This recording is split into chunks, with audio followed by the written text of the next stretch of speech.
ಕೊಪ್ಪಳ ಜಿಲ್ಲೆ ಕುಷ್ಟಗಿ ತಾಲೂಕಿನ ಹಿರೇಬನ್ನಿಗೋಳ ಗ್ರಾಮ ಪಂಚಾಯಿತಿಯಲ್ಲಿ ಹಿರೇಬನ್ನಿಗೋಳ ಗ್ರಾಮಸ್ಥರು ಮಹಾತ್ಮ ಗಾಂಧಿ ಉದ್ಯೋಗ ಖಾತ್ರಿಯಲ್ಲಿ ಭಾಗಿ.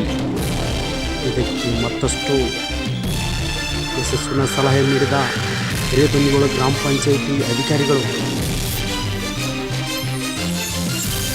ಅದರಂತೆ ಗ್ರಾಮ ಪಂಚಾಯಿತಿ ಅಧ್ಯಕ್ಷರಾಗಿರ್ತಕ್ಕಂಥ ಸುರೇಶ್ ಕಲ್ಲಪ್ಪ ರ್ಯಾವಣಿಕೆ ಅವರು ಮಾತನಾಡಿ, ಪ್ರತಿಯೊಂದು ಕುಟುಂಬದವರು 100 ದಿನಗಳ ಮಾನವ ದಿನಗಳನ್ನು ಪೂರೈಸಬೇಕೆಂದು ಮಾಹಿತಿ ನೀಡಿದರು.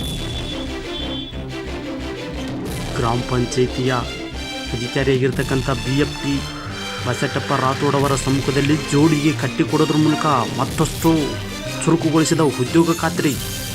ಇದಕ್ಕೆ ಬಹಳ ಸಂತಸ ವ್ಯಕ್ತಪಡಿಸಿದ ಹಿರೇಬನ್ನಿಗೋಳ ಗ್ರಾಮಸ್ಥರು. ಈ ಕೆಲಸದ ಬೆನ್ನೆಲುಬಾಗಿರ್ತಕ್ಕಂಥ ಮೇಟಿಗಳಾದ ಭೀಮಣ್ಣ ನಿಂಗೋಜಿ, ಪರಸಪ್ಪ ಹರಿಜನ್, ಬಸಮ್ಮ ದುಗ್ನಾಥ್ ಹಾಗೂ ಶರಣಪ್ಪ ನಿಂಗೋಜಿ ಮತ್ತು ವೆಂಕಟೇಶ್ ನರೇಗಲ್ಲವರ ಸಮ್ಮುಖದಲ್ಲಿ ಅತ್ಯಂತ ಭರ್ಜರಿಯಾಗಿ ಕೆಲಸವನ್ನು ಮಾಡಲಾಯಿತು. ಮೇಟಿಗಳು ಮಾತನಾಡಿದರು, ನಾವು ಸತತ 10-15 ವರ್ಷಗಳಿಂದ ಈ ಕೆಲಸದಲ್ಲಿ ಭಾಗಿಯಾಗಿದ್ದೇವೆ. ಇದನ್ನು ಹೀಗೆ ಮುಂದುವರಿಸಿಕೊಂಡು ಹೋಗುತ್ತೇವೆಂದು ಜನರಿಗೆ ಬಹಳಷ್ಟು ಭರವಸೆ ನೀಡಿದ ಮೇಟಿಗಳು